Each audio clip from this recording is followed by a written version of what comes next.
Yeah, first of all, I'd like to say thank you to the Alchemy of Breath for giving me this opportunity to apply for this scholarship and to make this video.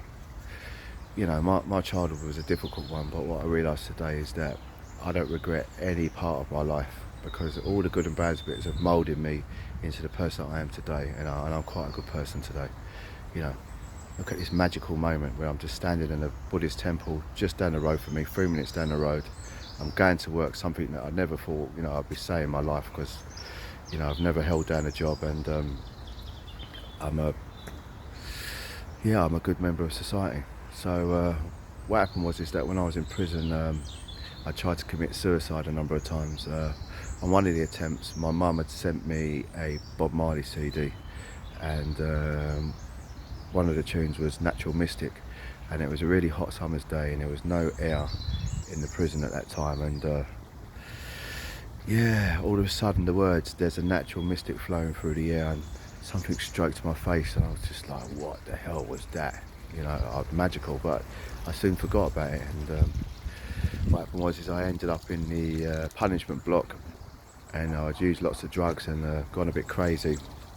But what the drugs had done is they smashed me into a state of easiness, because I just had enough. Because the reason I take drugs is to take away feelings of emotional pain, and it's the added bonus that I love the way they make me feel, but it stopped doing that, so I asked for help. The prison that I was in said they weren't able to help me, so what I did is I wrote to an organisation called WRAPT, they're now called the Forward Trust, and they do a 12-step program, and that's the only information that I had.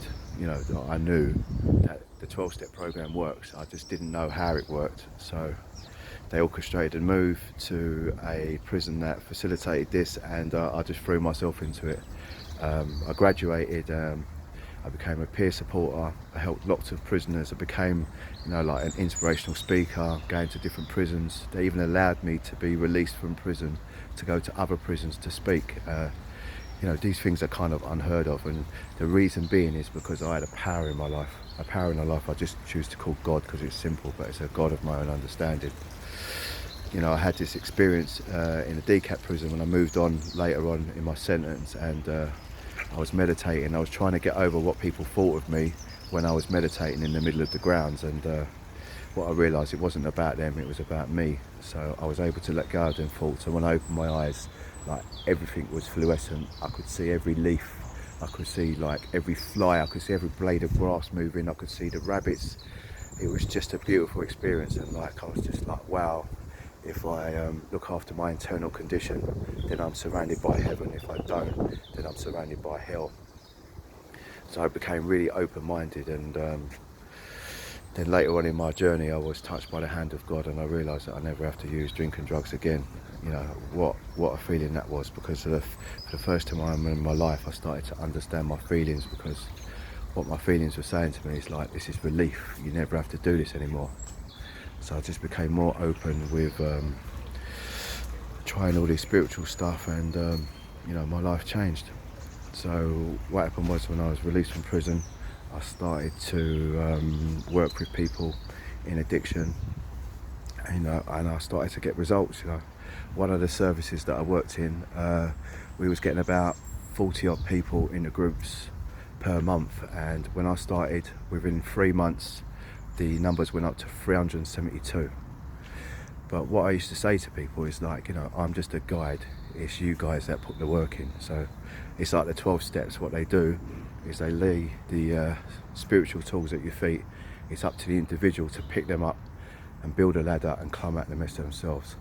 So that's what I hope to achieve when I become a breathwork practitioner, to be able to guide people, to give them the tools so they can just breathe and release, trauma, the emotions, all these things that are trapped in their bodies, the things that I'm starting to learn through breathing.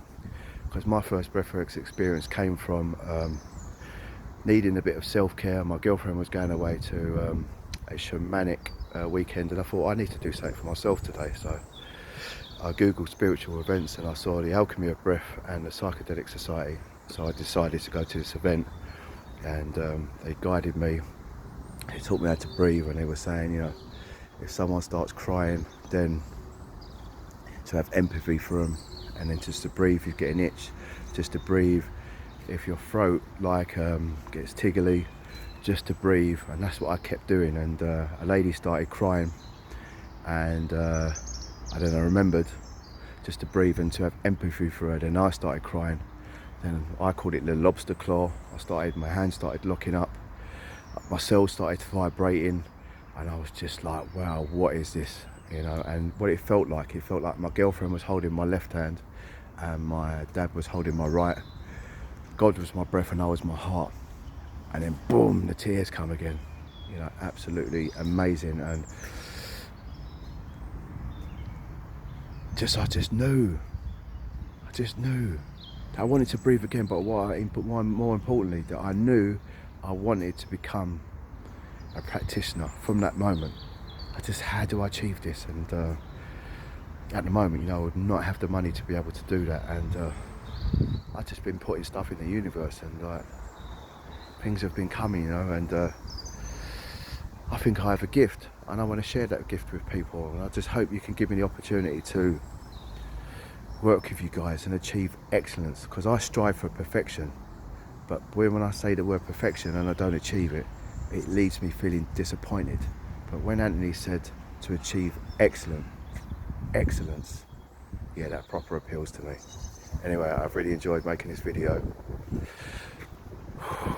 And breathe.